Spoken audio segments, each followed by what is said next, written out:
Welcome guys to this video about NODEJS and MongoDB. This is video 1. I will show you how to set up the system. And please remember to subscribe and get notifications so as soon as a new update comes into Node and Mongo, I will make a video about it. Then you're notified so you're always up to date with the newest trends. To check if you have already installed NODEJS or Mongo, you can go to the Windows icon and open a terminal, in this case the command prompt. And if you're on a Mac computer, you can do the same thing. You can just do node and press enter. You can see that node is not recognized in my system. And if you want to check if Mongo is installed, the best thing you can do is, there are several ways you can do this. You can click on this icon and then just go to remove programs. I just wrote remove,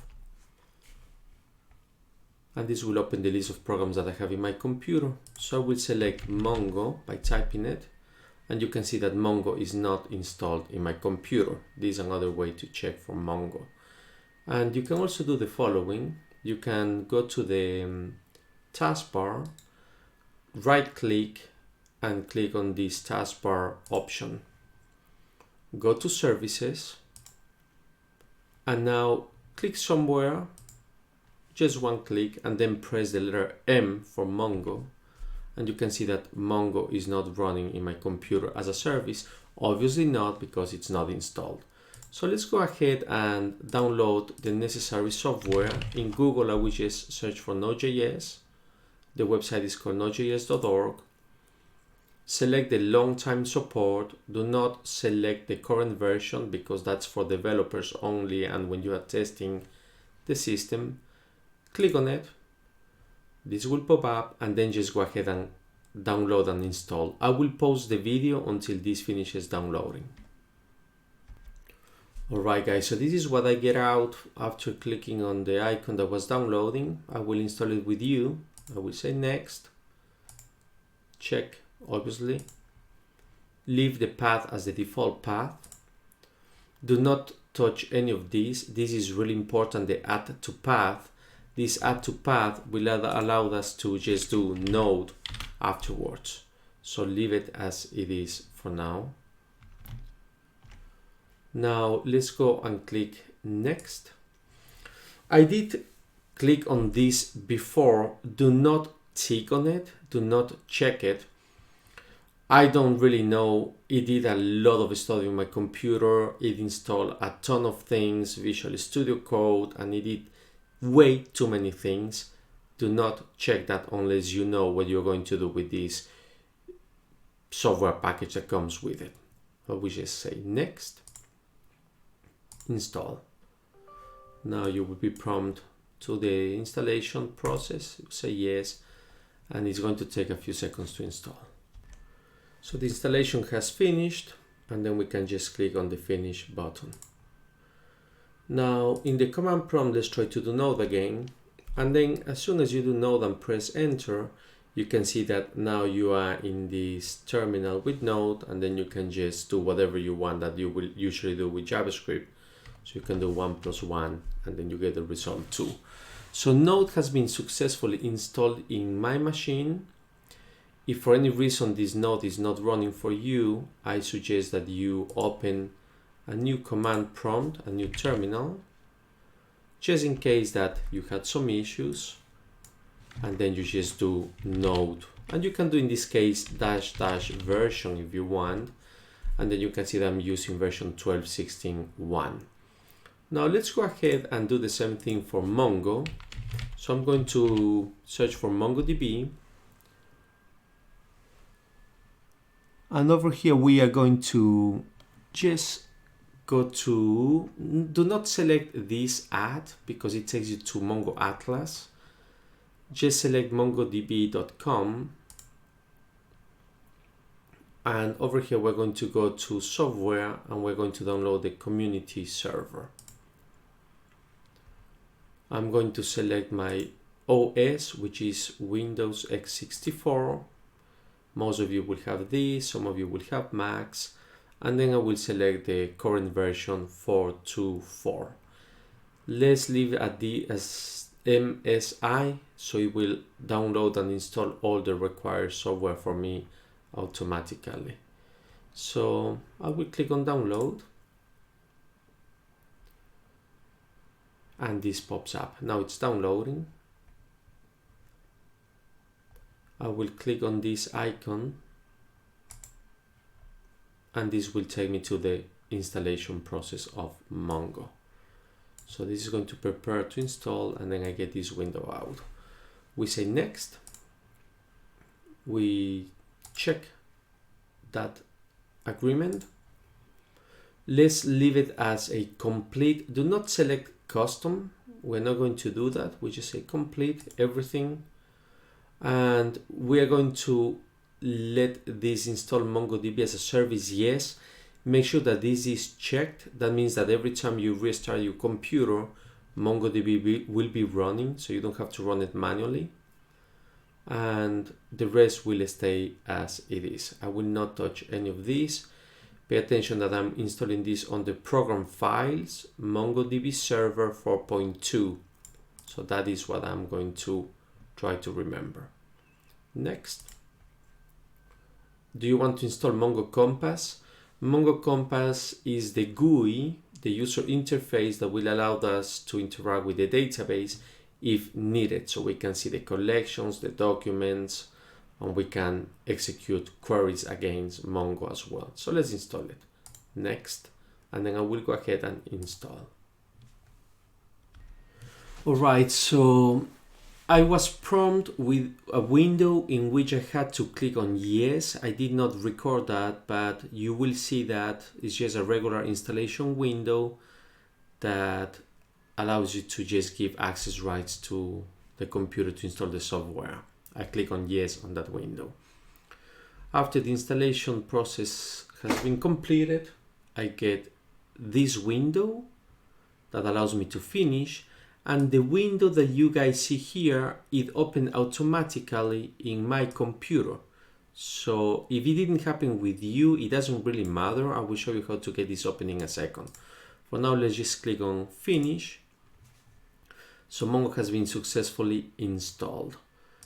Now this Mongo Compass, if we go and click on the Windows icon and then we say Compass, it's popping up in a different window in my screen. Let me see if I can get it to run here.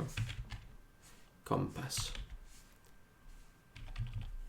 Then you have the Compass software here. We're not going to use it for now, but just for you to know it if you need it.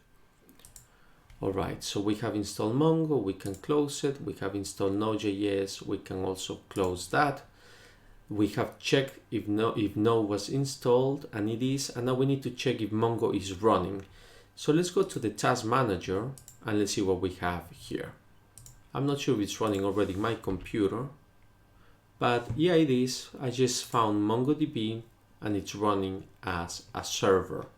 So every time I start my computer again, it will be there. So now we need to connect to the server via the client. So let's do that. I will just close this and we're going to open the command prompt, a terminal. You can also use Windows PowerShell if that's what you want. And we need to connect to Mongo via the client.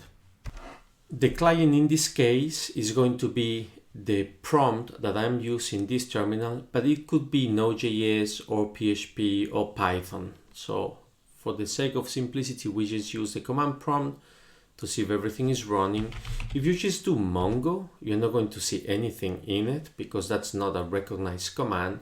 So we need to go to the path in which we install Mongo. In my computer, it's installed under C, Program Files, and then it's installed under Somewhere. If you don't remember it, like in my case, the easiest way you can get to that is by doing this. Let's just delete that, the whole thing. Let's open the File Explorer, and then you can navigate through it. You can go to C. I did install it under Program Files that I remember, and then try to search for Mongo. Over here I have MongoDB, I have the server, I have version 4.2, bin, and you have several files. The two most important files is MongoD. This is the server. So in case that you have not installed Mongo as a service, you can run the server by double clicking on this file. But what we're interested is in this mongo.exe, which is the client. D stands for daemon, that's the server, and yes, this Mongo is the client. So I'm going to go ahead and open my command prompt again, and then I will do cd, and pay attention to what I do. I select the mongo.exe, the executable, and paste it in there. When I click enter, it's an invalid directory. Sure, because cd will take me to the directory and I'm pointing to a file. I need to point to this directory. So I will just press the arrow up and then I will delete the mongo.exe. So now I am inside this directory. And then I can just run Mongo. In this case, that's the client. And the client will try to connect to the server and run the commands. So let's see if I have any warnings or errors here. I don't see anything that could trigger an error. So if I say show DBs, these are the databases that I have installed with Mongo. They are the default ones. Oh, I can see this one. That was a test I did before. So this is coming up from somewhere. If you guys have issues, I remember that I had some issues before. Please do this with me. Go to the C drive and try to find a folder called data. If you don't have this folder called data, you have to create it. So you can right click, new folder, and create this data folder. Mongo, the server, relies on this data folder to store all the data in here. And inside the data folder, you must have a DB folder. So if it is not there, right click, new folder, and then just create a DB folder. So you will end up with this folder as it is here. And inside this folder, all your databases, all your data in general will be stored. So if you have issues, that's what you need to do. And once you have done that, try to restart the computer if Mongo is not running, and it should work. You can also try to run the server manually by doing the following. I will just kill this. Pretend that Mongo is not running, pretend that you have some issues. So what you have to do is you have to go to this path, the path in which you have installed Mongo. Now you are inside that directory, and then you can do MongoD, and this is the executable for the server. So if I run it now, you can see that my server is running. I didn't have any errors, any warnings. And over here, you can see that Mongo points to the C data DB folder, and it does everything with it. If I don't have that folder, my server is not going to run correctly.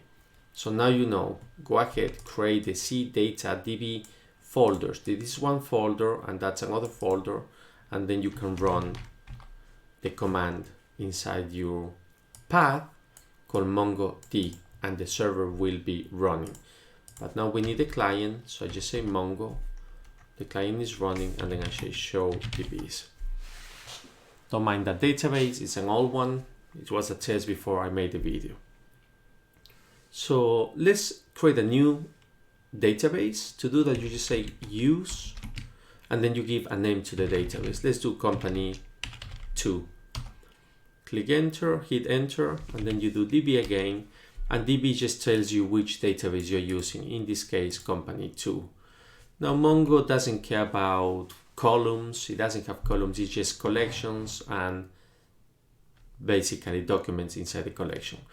To finish this tutorial quickly, let's just create a simple collection. So we can say DB, and let's do show collections first to see which collections we have. I have no collections in this system. So we say DB, create a collection, and let's give it a name. I will put a collection for users.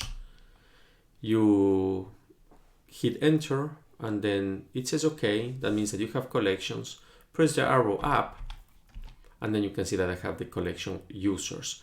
Now I will put a document inside the users. So I say DB, that's the usual database that we're running at the moment. So if I just say DB is company 2, so we say DB, that's company 2, collection users, and then I will insert 1, and we're going to insert a JSON document. You don't have to give an ID, Mongo will give the ID for you automatically. So I just create the JSON document and it contains the name A. As soon as you hit enter, it says that the object ID for this element has been created. If you want to see the element, you can just do db.users, that's a collection, .find. It will find the user, and you can also do .find with the JSON empty document, it will find the user. So that's how you insert and how you search for a user. If you want to update a user, let's pretend that you want to change the name A to X. So you say db.users.update1. Update takes 2 arguments. I will do this like so. You could take more arguments, by the way, but what you do is you say you want to search for the name A, that will be the first argument, and the second argument is what you want to update it with. If you say that you want the name to be B, let's see what happens when you click enter. It says that you have an issue, it's an exception, and it doesn't like what you are doing. So it's not as straightforward. You say update the name A to the name B. Search for A and change it to B. To do a proper update, what you do is you create a special syntax that Mongo understands. So you say that you are going to set the $sign is a command for Mongo, and we are going to set, remember this is key value pair, so I open and close the JSON object. Now I still have the exception. Let me go and check what I'm doing wrong. Well, I have been running this for a couple of seconds and then I realized that I'm missing the double quote around the letter A. So let's try it again. So now it says that it was true, one element has been modified. If I go and find again all the elements, you can see that I have the name B. Now just going back to what I did before without the set, because the issue was not the set, I can see that I was missing the double quote around the A. I will say that I want to change the name B because that's the existing name at the moment, and then I want to change it with, let's do the letter C. If you do that, it says that the operation cannot be created, and then you will always get this atomic operator. So in order to change it correctly, you have to do $set, and then you point to the key, which is the second argument, in this case an MC. Check it and find again. Now the name is C. So this is how I'm doing the update. If you want to delete an element, you can use the delete one or delete many functions. If you want to create a new element inside this object, a new key value pair, you can also do that. But I will be doing all that when I connect this system to Node.js. For now, we have a fully running Node system with Mongo. In the next video, I will show you how we do the real deal connecting Node and Mongo. Please get notifications and subscribe. Thank you.